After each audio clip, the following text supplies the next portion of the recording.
Good morning, all of you. Good morning, BSc B.Ed second year and BSc second year medical and non-medical students. आज हम reversible और irreversible उत्क्रमणीय और अनुत्क्रमणीय का भाग second पढ़ने जा रहे हैं, पार्ट सेकंड पढ़ने जा रहे हैं। कल हमने जो कंसेप्ट किया था, जो हमने कंसेप्चुअल नॉलेज ली थी, क्या तुम्हें कल दोनों के दोनों एक्सपेरिमेंट समझ में आए बच्चों? कमेंट सेक्शन में लिख करके बताओ, क्या तुम्हें कल दोनों के दोनों एक्सपेरिमेंट समझ में आए?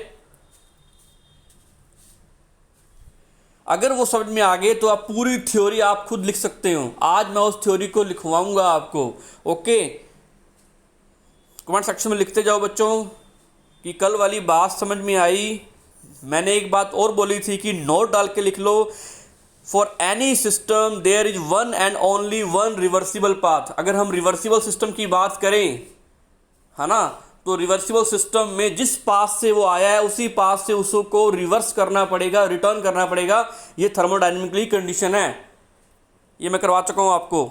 ये देखो, मैंने बच्चों को करवाया था, थोड़ा सा रिवाइज कर रहे हैं, रिकॉल कर रहे हैं हम कि थर्मोडायनेमिक सिस्टम में दो प्रकार के थर्मोडायनेमिक प्रोसेस होते हैं, रिवर्सिबल और इरिवर्सिबल। इरिवर्सिबल हमने क्या करना है, एग्जांपल लेना है गैस सिलेंडर का। मैं रिवाइज कर रहा हूँ थोड़ा सा।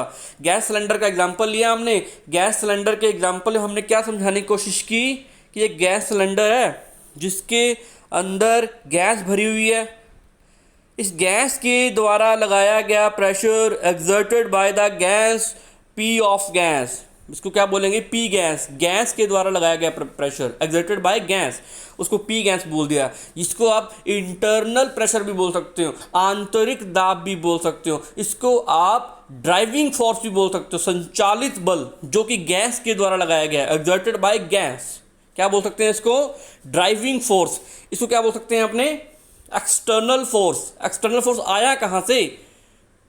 पी एक्सटर्नल, यानी एक्सटर्नल प्रेशर बोल सकते हैं इसको।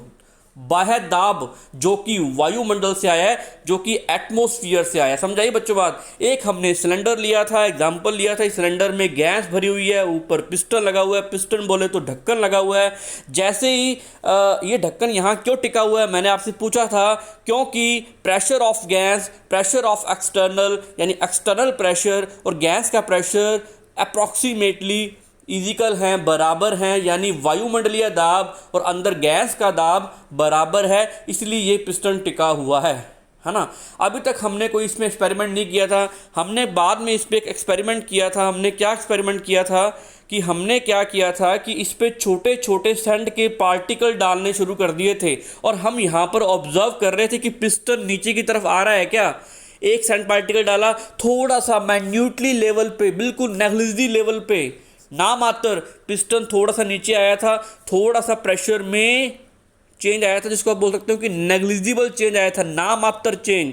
तो प्रेशर 10 to 0, यानी delta P is equal to 0, pressure में कोई चेंज नहीं आया था, है ना। ये हमने रिवर्सिबल के लिए बात की थी। रिवर्सिबल सिस्टम में हमने क्या किया था कि एक हमने गैस का सिलेंडर लिया और ऊपर सैंड के पार्टिकल डालते जा रहे हैं। मैं जैसे सैंड के पार्टिकल डाल रहा हूँ वैसे उसको मैं जैसे मैं रिमूव करता हूँ तो ये पिस्टन थोड़ा सा ऊपर आ जाता है, फिर ये थोड़ा सा पिस्टन नीचे, थोड़ा सा ऊपर, थोड़ा सा नीचे, थोड़ा सा ऊपर, थोड़ा सा नीचे, इस तरीके से ये चलता रहता है। इसका मतलब सैंड पार्टिकल वाले एग्जाम्पल में ये सिस्टम रिवर्स हो सकता है, बैक गियर लगा सकता है, रिटर्न हो सकता है। इसी को हमने रिवर्सिबल सिस्टम बोला था। तो हमने कुछ टर्म्स सीखी थी, कुछ वर्ड सीखे थे कि रिवर्सिबल सिस्टम में क्या क्या चीज़ें हो सकती हैं। इसमें बच्चों बताओ कमेंट सेक्शन में लिख करके, इसमें समय कितना लगता है, अनिश्चित या निश्चित, फाइनाइट या इनफिनाइट। रिवर्सिबल सिस्टम की बात कर रहा हूं जिसमें हम सैंड पार्टिकल डालते जा रहे हैं, सैंड पार्टिकल सारी उम्र जा करके लगे रहे, तब भी पिस्टन नीचे नहीं आया।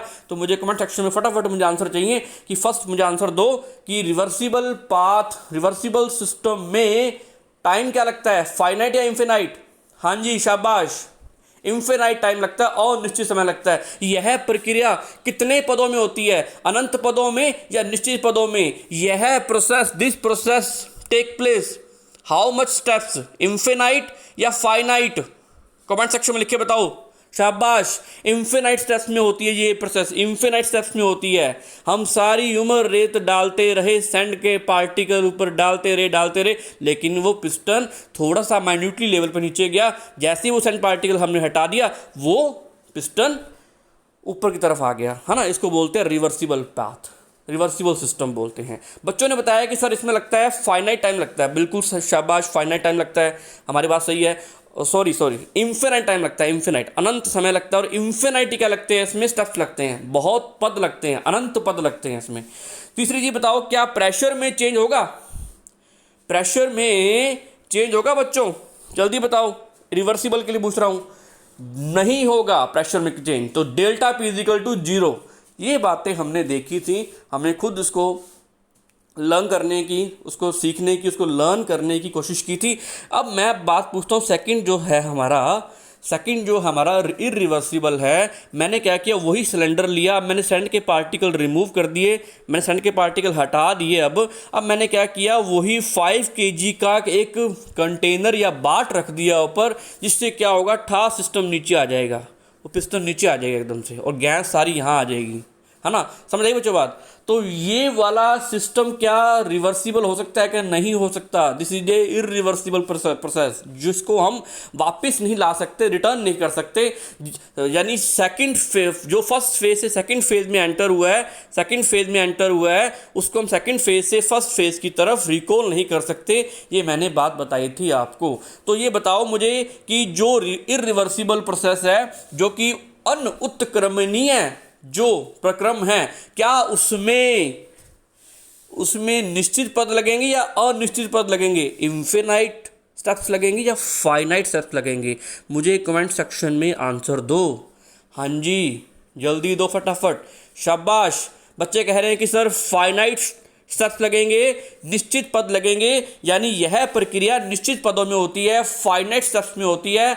और टाइम बताओ बच्चों, फाइनाइट या इन्फिनाइट, अनंत समय में होगी या निश्चित समय में होगी, जल्दी सेकंड पॉइंट बताओ मुझे। शाबाश, बच्चे कह रहे हैं कि सर फाइनाइट टाइम्स में ये प्रोसेस होगी, यानी निश्चित समय लगेगा। मुझे ये बताओ, प्रेशर में चेंज क्या होगा, प्रेशर में, दाब में परिवर्तन क्या होगा, सर श्योरली होगा, बिल्कुल शाबाश। बच्चे बोल रहे हैं कि सर प्रेशर में चेंज श्योरली होगा, तो नॉट इज इक्वल टू 0, मतलब delta P not is equal to 0, इसका मतलब दाब में परिवर्तन पक्का होगा, है ना, और धापके होगा, बहुत ज़्यादा होगा, अगर हम बागड़ी में बोले तो। चलते हैं बच्चों आगे।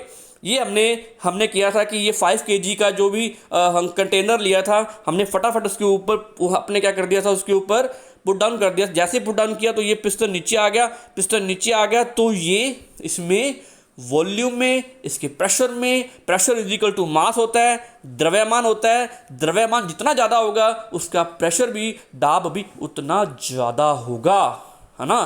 तो ये बातें हमने पढ़ी थी। अब बात आती है इक्विलिब्रियम की। दोनों में बताओ मुझे साम्यावस्था कैसी आएगी, दोनों में बताओ मुझे। रिवर्सिबल के लिए बताओ कि इक्विलिब्रियम क्या होगा, और इरिवर्सिबल के लिए क्या इक्विलिब्रियम होगा। रिवर्सिबल में कितने स्टेप्स में वो आपको इक्विलिब्रियम शो करेगा, इरिवर्सिबल में हाउ मच स्टेप्स, कितने पदों में वो आपको इक्विलिब्रियम शो करेगा, साम्यावस्था शो करेगा। फटाफट बताओ मुझे कमेंट सेक्शन में, बताते रहो, मैं आगे चलता हूँ।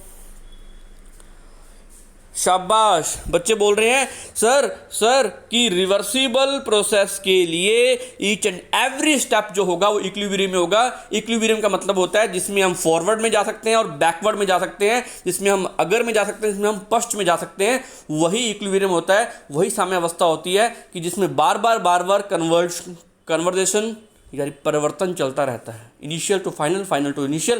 तो ईच एंड एवरी स्टेप जो होगा उसका इक्विलिब्रियम में होगा इन रिवर्सिबल प्रोसेस, उत्क्रमणीय अभिक्रिया में। चलो बच्चों, बिल्कुल शाबाश। अब बताओ इरिवर्सिबल के लिए, इरिवर्सिबल के लिए केवल और केवल 2 पद ही। बच्चों ने कल आंसर दिया था कि सर एक क्यों, एक तो ये वाली कंडीशन है, एक तो पिस्टन ये पड़ा है, एक तो फर्स्ट स्टेप तो ये हो गया जहां पर ये पिस्टन पड़ा है, गैस इसमें भरी हुई है, एक सिलेंडर है, ऊपर ढक्कन लगा रखा है, नॉर्मल रूप से वो सिस्टम पड़ा है ना, हमने कुछ किया नहीं। जैसे ही मैंने 5 kg का वो कंटेनर रखा, वो बाट रखा, तो एकदम से वो नीचे आ गया, है ना, वो एकदम से क्या आ गया, नीचे आ गया वो। तो फर्स्ट कंडीशन ये थी, सेकंड कंडीशन ये थी। फर्स्ट में भी वो इक्विलिब्रियम में आ गया और सेकंड में भी इक्विलिब्रियम में आ गया। अब सेकंड में ये तो नहीं है ना कि ऊपर का प्रेशर अलग है और नीचे का प्रेशर अलग है, अब दोनों ही इक्वल हो चुके हैं सेकंड वाले में। यहाँ इक्वल इक्वल हो चुके हैं, तो इसलिए बोलते हैं कि फर्स्ट एंड सेकंड स्टेप में वो क्या होता है, इक्विलिब्रियम होता है। ओनली 2 स्टेप्स, केवल 2 पदों में क्या होता है, इक्विलिब्रियम होता है। और प्रेशर में change not is equal to 0, pressure not is equal to constant, pressure नियत नहीं रहता, दाब में परिवर्तन आता है। हमें पता है कि दाब जो होता है ना वो मास के बराबर होता है। मास कितना लिया हमने, 5 kg, तो प्रेशर भी बहुत लगेगा। तो बच्चों ये बातें हमने कल की थी। आज हम डेफिनेशन पढ़ने जा रहे हैं, शुरुआत करने जा रहे हैं हम डेफिनेशंस की, कुछ नया करने जा रहे हैं। डेफिनेशन सिंपल सी देखते हैं। Boiling of water, melting of ice, burning of things, all these are process are distinct in nature. ये सारी चीज़ें होती हैं ना, जैसे कि प्रकृति में होती है बर्फ़ का पिघलना, चीज़ों का जलना, पानी का उबलना, ये सारी की सारी एक फिनोमिना है।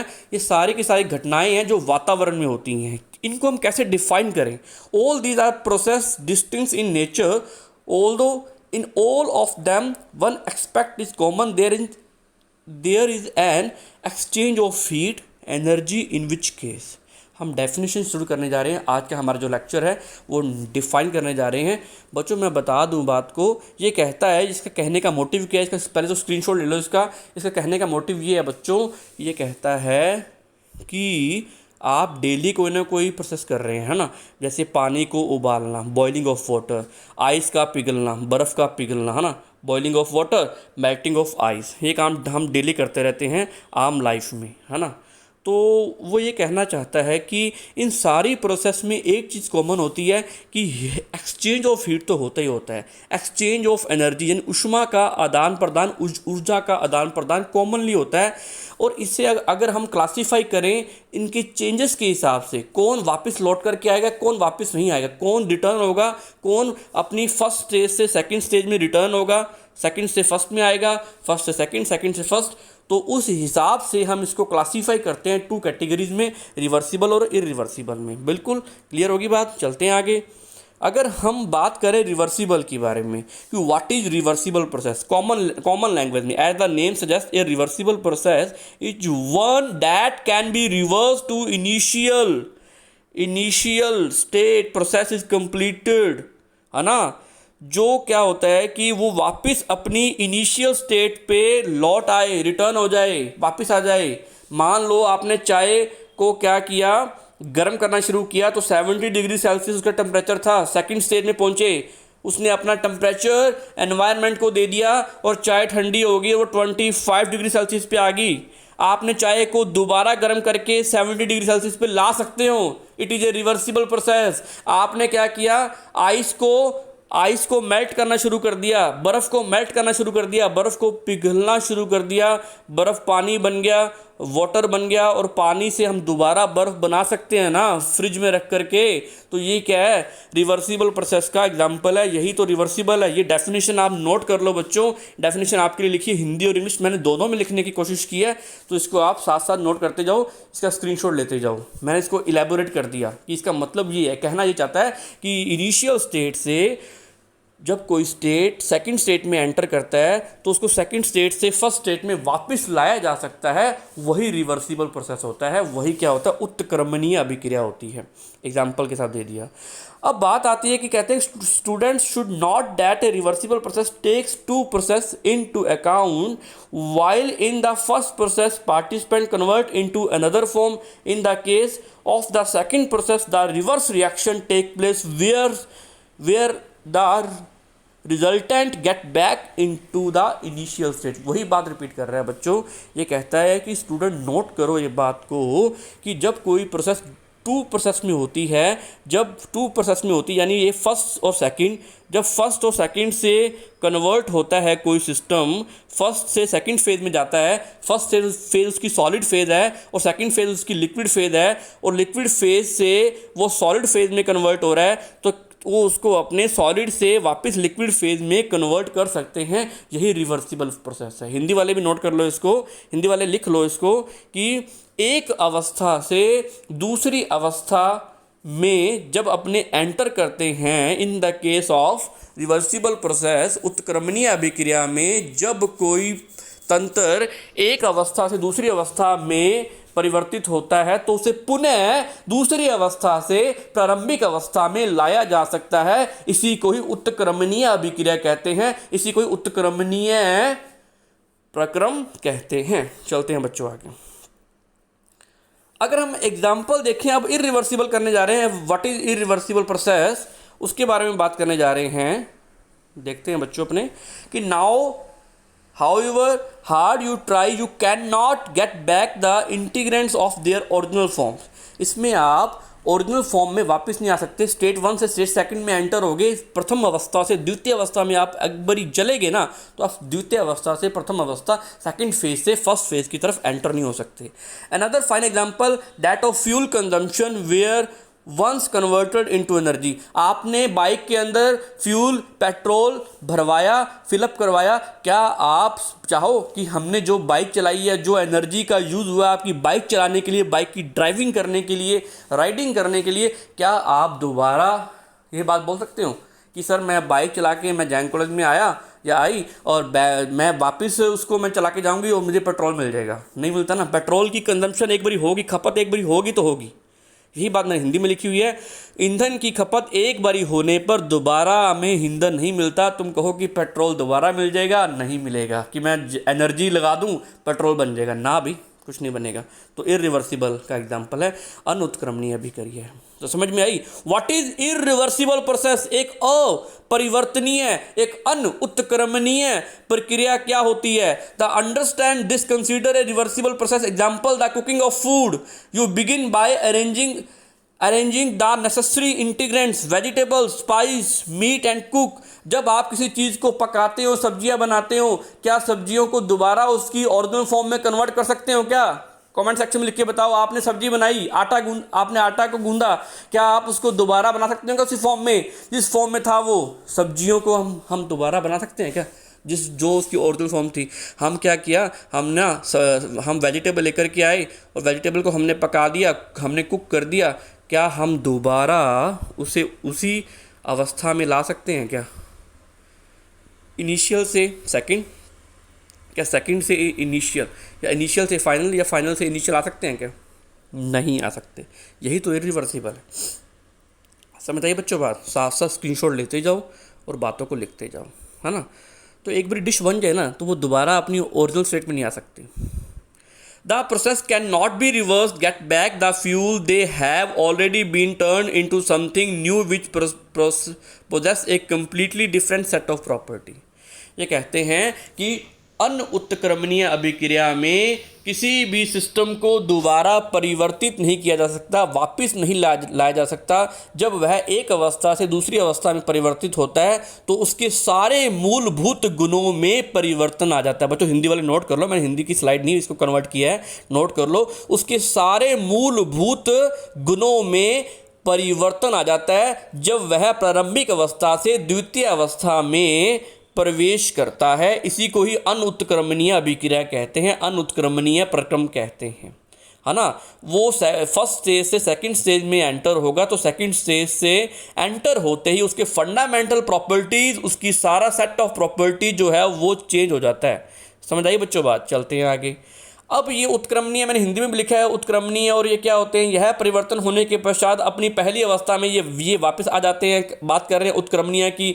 इस परिवर्तन में नया पदार्थ नहीं बनता, नए पॉइंट आया है, न्यू फॉर्मेशन नहीं होती है, न्यू प्रोडक्ट नहीं बनता है रिवर्सिबल में। जबकि इरिवर्सिबल में एक नया प्रोडक्ट बनता है, न्यू प्रोडक्ट की फॉर्मेशन होती है, नया पदार्थ का निर्माण होता है इरिवर्सिबल में। ये देखो नए पदार्थ बनते हैं, साथ साथ नोट करते जाओ। पानी का ठंडा होकर के बर्फ में परिवर्तित होना, पिघलकर दोबारा पानी बन जाना, द उदाहरण, the example of the reversible process, उत्क्रमणीय प्रक्रम का उदाहरण है। यह परिवर्तन होने के पश्चात पहली अवस्था में वापस नहीं आ पाते और इसमें न्यू प्रोडक्ट बनते हैं। ये नई लाइन आई है बच्चों, इसमें एक बारी हो गया प्रोसेस तो नया प्रोडक्ट बनेगा और अपने पुराने सारे कैरेक्टर को वो क्या कर देगा, डिसमिस कर देगा। उसके सारे फंडामेंटल जो भी प्रॉपर्टीज हैं वो खत्म हो जाएगी और न्यू प्रॉपर्टी की फॉर्मेशन होगी और न्यू प्रोडक्ट का फॉर्मेशन होगी।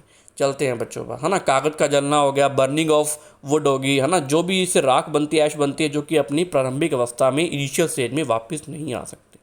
तो अगर हम इसको डिफाइन करें thermodynamically, a process which is not reversible is called and irreversible. The driving force is very different than opposing force. All natural process are irreversible.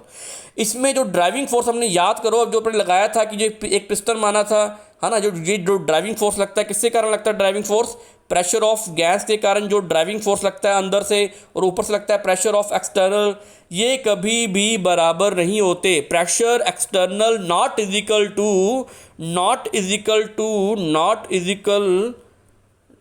Is equal to pressure of gas, यानी driving force opposing force के विरोधी बल संचालित बल के बराबर नहीं होते हैं। इरिवर्सिबल में अनउत्क्रमणीय अभिक्रिया में, इसको डब्बे में बंद कर लो बच्चों, कि not is equal to pressure external of pressure of gas, है ना। हिंदी में लिखा हुआ वही बात लिखी हुई है कि ड्राइविंग फोर्स जो होता है वो विरोधी बल की तुलना में बहुत अलग होता है। और सारी की सारी नेचुरल प्रोसेस जो होते हैं बच्चों, एक बात ध्यान रख लो, दुनिया में जितने भी नेचुरल प्रोसेस हैं वो सारे के सारे इरिवर्सिबल हैं।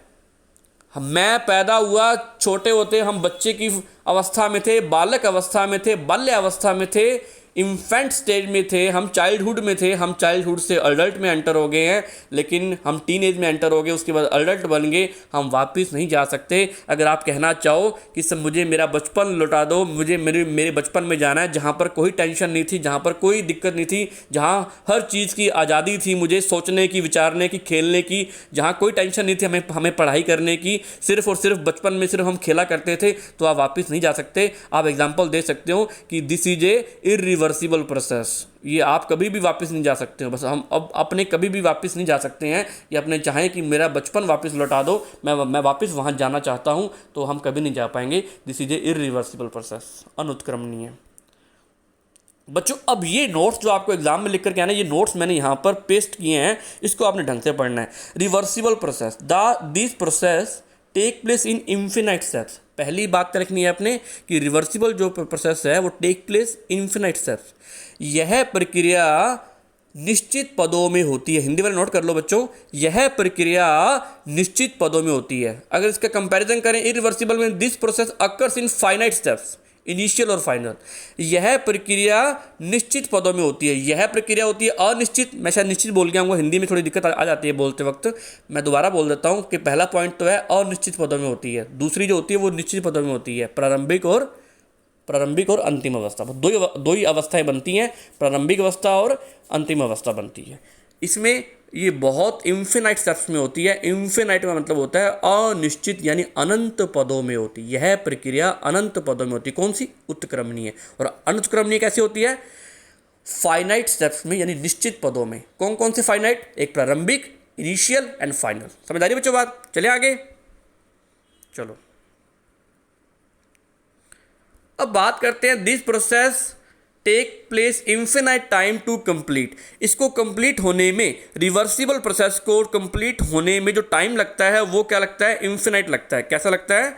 इन्फिनाइट लगता है। इसको नोट करते हो साथ साथ बच्चों, इन्फिनाइट टाइम लगता है और इसको लगता है फाइनाइट टाइम लगता है। इसको निश्चित समय में यह प्रक्रिया पूर्ण होती है। कौन सी? अनुत्क्रमणीय। और जो उत्क्रमणीय है, इस प्रक्रिया को पूर्ण होने के लिए अनंत समय लगता है। साथ साथ नोट करते हो हिंदी मीडियम वालों, मैंने कन्वर्ट नहीं किया, आप मैं बोलता जा रहा हूँ। In this process each and every step in equilibrium exist only initial and final stage in irreversible. समझ आई बच्चों बात? हिंदी में बोलूं तो थर्ड पॉइंट ये आने जा रहा है कि प्रत्येक और हर एक पद, है ना, प्रत्येक और हर पद उसका साम्य अवस्था में होता है उत्क्रमणीय अभिक्रिया के लिए, जबकि अनुत्क्रमणीय के लिए सिर्फ दो पद ही क्या होते हैं? साम्य अवस्था में होते हैं। एक तो प्रथम, एक अंतिम, है ना, प्रथम और अंतिम, इनिशियल और फाइनल। सबसे ज्यादा जो वर्क होता है, फोर्थ पॉइंट करने जा रहे हैं, maximum work in obtain reversible process. और इरिवर्सिबल में इतना मैक्सिमम वर्क नहीं होता है। Work obtain is always less than that of reversible process, है ना। अनुत्क्रमणीय अभिक्रिया में कार्य उत्क्रमणीय प्रक्रम की तुलना में कम होता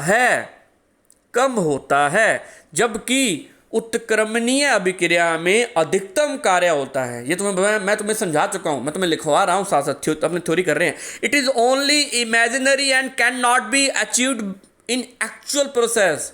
ये एक प्रकार की काल्पनिक अभिक्रिया है जिसको आप वास्तव में नहीं करवा सकते, जिसको आप एक्चुअल में नहीं परफॉर्म करवा सकते, जिसको आप ऑब्जर्व नहीं कर सकते। जबकि ये वाली प्रोसेस जो होती है ये एक्चुअल प्रोसेस है, क्योंकि नेचुरल बोल दिया तो नेचुरल तो ऑटोमेटिकली हो सकती है ना। जितने भी नेचुरल फिनोमिना होते हैं बच्चों वो सारे के सारे इरिवर्सिबल होते हैं मोस्टली।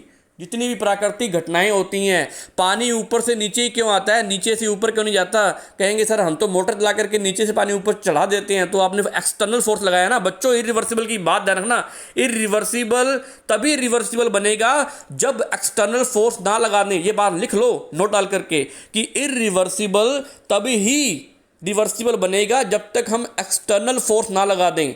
जब तक बाह्य बल ना लगाया जाए इरिवर्सिबल कभी भी रिवर्सिबल नहीं बनता, अनुत्क्रमणीय कभी भी उत्क्रमणीय नहीं बनता। इसका मतलब पानी हमेशा वाटर वर्क्स में टंकी से नीचे की तरफ ही आता है, ऊपर की तरफ नहीं जाता। अगर ऊपर तरफ पहुंचाना है तो आपको एक्सटर्नल फोर्स बाह्य बल लगाना पड़ेगा वाया मोटर, बाय मोटर, है ना। चलाते हैं ना अपने मोटर सुबह सुबह, तो वो बात कर रहे हैं। 6 पॉइंट आपकी स्क्रीन पे आने जा रहा है। 6 पॉइंट क्या कहता है कि the opposing force and driving force are nearly equal. लगभग जो होता है ड्राइविंग फोर्स जो होता है वो इक्वल होता है। यानी ये सिंपल सी बात बोल रहा है। प्रेशर ऑफ गैस को क्या बोलते हैं? ड्राइविंग फोर्स, संचालित बल जो सिलेंडर की गैस के द्वारा लगाया गया है। प्रेशर ऑफ गैस है ना, एक्सर्टेड बाय गैस। अगर हम बात करें वो अप्रॉक्सीमेटली, मैं वर्ड लगा रहा हूं अप्रॉक्सीमेटली, लगभग बराबर होता है एक्सटर्नल प्रेशर के। एक्सटर्नल प्रेशर कहां से लगाया गया है? एटमॉस्फेयर प्रेशर के द्वारा। ये भी इस लाइन में ऐड कर देना है। इस जो लाइन लिखी ना आपने, the opposing force and the driving force nearly equal, उसके नीचे ये बॉक्स में बंद कर करके ये लाइन भी, ये वर्ड भी ऐड कर देना। मैं हिंदी में बोलूं तो विरोधी बल संचालित बल के लगभग बराबर होता है उत्क्रमणीय अभिक्रिया के लिए। ऑल नेचुरल प्रोसेस हो गया। The opposing force are driving force are different widely, बहुत बड़े लेवल पे pressure of gas in irreversible की बात कर रहा हूं, बहुत बड़े लेवल पे नॉट इज इक्वल टू होते हैं, बराबर नहीं होते हैं एक्सटर्नल प्रेशर के। याद रख लो बच्चों बात, इसको नोट डाल करके लिख दो कि in irreversible pressure of gas not is equal to pressure of external pressure के नॉट इज इक्वल होता है, बराबर नहीं होता है। यानी अगर बात करें ड्राइविंग फोर्स जो होता है, ये वाला driving force D for driving, और ये वाला कौन सा फोर्स है? ये वाला फोर्स है opposing force, O for opposing, D for driving. Driving force और अपोजिंग फोर्स कभी भी इक्वल नहीं होते हैं, किसमें? इरिवर्सिबल प्रोसेस में। ये हम बात कर चुके हैं, है ना। चलो भी चलते हैं। अब चेंज इन प्रेशर क्या आता है बच्चों? 7 पॉइंट आ रहा है आपका, delta P is equal to 0, यानी प्रेशर में चेंज बिल्कुल भी नहीं आएगा। प्रेशर रिवर्सिबल के लिए क्या रहेगा? कांस्टेंट रहेगा, नियत रहेगा। इसको भी नोट कर लो कि उत्क्रमणीय अभिक्रिया के लिए दाब में कोई परिवर्तन नहीं आता है, यानी दाब नियत रहता है, प्रेशर में कोई चेंज नहीं आता। जबकि इरिवर्सिबल में दाब के चेंज आता है। Change in pressure in finite value, इसमें कोई ना कोई चेंज आएगा। Not is equal to 0, pressure not is equal to constant, मतलब pressure is equal to change. नियत नहीं रहता है, नॉट इज इक्वल टू मतलब होता है नियत नहीं रहता है। Delta P not is equal to 0 for irreversible. ये सारी बातें आपको एग्जाम में लिख करके आनी है, विद डायग्राम बना करके आने हैं। विद सिलेंडर का जो मैंने डायग्राम बनाया है वो आपको समझा करके आना है। ये देखो मैंने सिलेंडर का डायग्राम बनाया है, आप क्या कर रहे हो वही ले रहे हो, वही सिलेंडर ले रहे हो। अंदर का प्रेशर क्या है? V1 है। बाहर का प्रेशर आप जैसे ये V1 है, बाहर का प्रेशर क्या लगा? P external, P gas, pressure of gas, gas के द्वारा लगाया गया pressure exerted by gas. External यानी एटमॉस्फेयर प्रेशर। हम सैंड के पार्टिकल डालते जा रहे हैं, थोड़ा सा पिस्टन नीचे आ गया। यहाँ देखो थोड़ा सा, जैसे मैंने पिस्टन को ऊपर किया, जैसे मैंने ये वाले सैंड पार्टिकल हटा दिए, रिमूव कर दिए, वैसे थोड़ा सा पिस्टन ऊपर चला गया, है ना। तो माइन्यूट लेवल पे चेंज आ रहा है, बिल्कुल नामात्र, जिसको आप नामात्र बोल सकते हो। तो V1 अप्रॉक्सीमेटली V2। जो वॉल्यूम में चेंज आ रहा है, आपको पता है जब प्रेशर में चेंज आता है तो वॉल्यूम में भी चेंज आता है। Without change in pressure volume में चेंज नहीं आएगा। आयतन में जब परिवर्तन आता है तो दाब में परिवर्तन के कारण ही आयतन में परिवर्तन आता है। तो इसमें जो आयतन में परिवर्तन है V1 क्या है, हमने प्रारंभिक अवस्था देखी जो इसकी, फिर द्वितीयक अवस्था देखी जब हमने बहुत ज़्यादा सैंड के पार्टिकल डाल दिए, रेत के कण बहुत ज़्यादा डाल दिए, तो V1 से V2 जा रहा है, फिर V2 से V1 जा रहा है। ये चीज़ें चलती रहती हैं। अगर हम वॉल्यूम फर्स्ट और वॉल्यूम सेकंड को ऑब्जर्व करें तो लगभग जो इसका वॉल्यूम है वो समान आता है। जैसे मान लो इसका जो वॉल्यूम है 98 है, तो उसका आ जाएगा 100 आ जाएगा। तो अप्रॉक्सीमेटली हम ये बात बोल सकते हैं कि ये इक्वल है। सबसे ज़्यादा जो काम होता है वो रिवर्सिबल में और उत्क्रमणीय अभिक्रिया में होता है। डब्ल्यू मैक्सिमम सबसे ज़्यादा कार्य है, अधिकतम कार्य कहाँ होता है, रिवर्सिबल प्रोसेस में होता है। प्रेशर ऑफ गैस को मैंने क्या बोला, अपोजिंग फोर्स, विरोधी बल। प्रेशर ऑफ एक्सटर्नल यानी एटमोस्फियर के द्वारा लगाया गया pressure, exerted by atmosphere, driving force संचालित। बच्चों ये थोड़ा सा मिस्टेक होगी यहाँ पर, ये आप प्रेशर वैसे जो मर्जी मान लो, प्रेशर ऑफ जो है ना, प्रेशर ऑफ गैस को आप ड्राइविंग फोर्स कर लो और प्रेशर ऑफ एक्सटर्नल को आप अपोजिंग फोर्स कर लो। ये सही कर लेना बच्चों, नोट्स में बच्चे ने मैंने जो गलत लिख दिया इसमें। तो प्रेशर ऑफ गैस जो होता है वो ड्राइविंग फोर्स होता है, संचालित बल होता है। प्रेशर ऑफ एक्सटर्नल जो होता है अपोजिंग फोर्स होता है। बच्चों इसको नोट कर लो। बाकी इसमें कोई वो नहीं है, तुम चाहो तो तुम प्रेशर ऑफ गैस को अपोजिट फोर्स भी बोल सकते हो, कोई हार्ड एंड फास्ट नहीं है। आप जिसको मर्जी एज्यूम कर लो। इसको मान लो आपने ड्राइविंग फोर्स बोल दे तो इसको अपोजिट मान लो, अगर आपने इसको अपोजिट बोल दे तो इसको आप ड्राइविंग फोर्स बोल सकते हो, है ना। जो उसको अपोज कर रहा है, अगर देखा जाए तो प्रेशर को जो अपोज कर रहा है वो एक्सटर्नल प्रेशर ही कर रहा है, तो उस हिसाब से तो हम एक्सटर्नल प्रेशर को अपोज बोल सकते हैं। लेकिन कोई बात नहीं, आप जैसे भी आप टर्म को डिफाइन करना चाहो आप टर्म को डिफाइन कर सकते हैं, वो कोई हार्ड एंड फास्ट नहीं है। तो बच्चों ये बात हुई। आगे चलते हैं रिवर्सिबल के लिए। तो रिवर्सिबल के लिए हमने क्या देखा, इस तरीके से आप डायग्राम को एग्जाम में ड्रॉ करके आ सकते हो। Time taken infinite steps, infinite समय लगता है अनंत, और अनंत पदों में होती है, सबसे ज़्यादा कार्य होता है, सबसे ज़्यादा वर्क होता है। Each and every step in equilibrium delta P is equal to 0 and imaginary and slow process. बहुत धीमी प्रक्रिया है, बहुत ज़्यादा धीमी स्लो प्रोसेस है। चलते हैं बच्चों आगे। हाँ, अब बात आती है इरिवर्सिबल के लिए बात करें। अगर हमने यहाँ भी बात की थी तो प्रेशर जो है वो इज इक्वल टू बराबर है, अप्रॉक्सीमेटली बराबर है, अप्रॉक्स मैं वर्ड यूज करूँगा, अप्रॉक्सीमेटली लगभग बराबर है ना। अगर हम बात करें यहाँ पर तो यहाँ पर ये not is equal to pressure of external. हाँ, समझ आई बच्चों बात समझ में? कमेंट सेक्शन में लिख के बताओ। कोई भी डाउट हो तो आप बोलते रहो मुझे। बच्चों ये देखो, ये इस तरीके से आप डायग्राम को ड्रॉ करके आ सकते हो। जैसे हमने पहला स्टेप हमने क्या बोला वो तुम्हें यहाँ विजिबल हो रहा होगा, टाइम टेकन फाइनाइट। ये बात कर रहे हैं इरिवर्सिबल के लिए, इसमें निश्चित समय लगता है। फाइनाइट स्टेप्स निश्चित पदों में होती है, फाइनाइट स्टेप्स में होती है। और थर्ड पॉइंट की बात करें तो रैपिडली टेक प्लेस, बहुत फास्टली ये अभिक्रिया होती है। पहला पॉइंट निश्चित पदों में, दूसरा पॉइंट फाइनाइट स्टेप्स में, तीसरा पॉइंट क्या बनेगा, रैपिडली, बड़ी फास्टली। चौथा पॉइंट क्या बनेगा, मैक्सिमम वर्क होता है, मैक्सिमम वर्क। फिफ्थ पॉइंट क्या बनेगा, फिफ्थ पॉइंट देखो इसको पलट करके, delta P not equal to 0, यानी प्रेशर में चेंज 0 नहीं होगा। और इसमें सिक्स पॉइंट क्या आता है, initial and final steps equilibrium, initial and final steps equilibrium. Process in natural, ये प्रोसेस क्या है, नेचुरल प्रोसेस है। कैसी प्रोसेस है बच्चों, नेचुरल प्रोसेस है। बच्चों ये विजिबल हो रहा है क्या आपको? थोड़ा सा आप फ़ोन को टर्न करके देखो, आपको सब विजिबल होगा। इस तरीके से आपको नोट्स बनाने हैं, इस तरीके से आपको काम करना है। तो आज हमारा रिवर्सिबल और इरिवर्सिबल प्रोसेस कंप्लीट हुआ। ओके बच्चों, थैंक यू बच्चों, मिलते हैं। क्लास को इसी तरीके से कंटिन्यू लगाते रहो। जो बच्चे सुबह 9 बजे क्लास नहीं लगा रहे हैं वो 12:20 पे क्लास लगाओ। जो बच्चे 9 बजे और 12:20 पे भी किसी कारणवश क्लास नहीं लगा पाते हैं, 9 बजे और 12:20 पे भी, तो वो बच्चों शाम को तो लगाओ कम से कम क्लास। आपका बहुत बड़ा बेनिफिट हो रहा है। फिजिकल केमिस्ट्री जल्दी से पल्ले नहीं पड़ती होती है। मैं नॉन मेडिकल की बात नहीं कर रहा, मेडिकल के स्टूडेंट्स की बात कर रहा हूँ। मेडिकल स्टूडेंट्स आपकी फिजिकल केमिस्ट्री थोड़ी सी क्या होती है, ठीक ठाक ही होती है, क्योंकि नॉन मेडिकल वाले तो फिजिक्स पढ़ते रहते हैं तो उनका तो वहाँ कोरिलेशन वो कर लेते हैं, लेकिन मेडिकल वाले कहाँ करें बच्चों। मैं बिल्कुल फ्रेंकली बात कर रहा हूँ, फील मत करना आप। तो प्लीज़ मेडिकल वाले स्टूडेंट्स सारे के सारे आप देखो, नॉन मेडिकल वाले तो देखेंगे, आप भी देखनी है बच्चों। नॉन मेडिकल वालों मैं पहले बोल रहा हूँ, फिजिकल केमिस्ट्री फिजिक्स से अलग है। अगर हम बात करें थर्मोडायनेमिक्स की तो वहाँ थर्मोडायनेमिक्स अलग है, यहाँ थर्मोडायनेमिक्स अलग है। तो आप देख करके चलें बच्चों, बात को पूरा ऑब्जर्व करें। मैं अटेंडेंस नोट कर रहा हूँ सारों की, और मैं देख रहा हूँ कि कौन कौन बच्चा आ रहा है, कौन कौन बच्चा नहीं आ रहा। और ख़ासकर सारे क्लास के बच्चे आओ और अटेंडेंस दो और अपना प्रेजेंस दो और क्लास लगाओ। मैं हार्ड एंड फास्ट नहीं कह रहा कि 9 बजे आओ, 12-20 बजे आओ, शाम को लगा लो, रात को पढ़ लो, लेकिन पढ़ो जरूर। ये चैनल आपके लिए, ये वीडियो आपके लिए है। तो प्लीज़ बच्चों आप ढंग से काम करो, नोट्स बनाओ। ओके बच्चों, शाबाश, मिलते हैं। Thank you.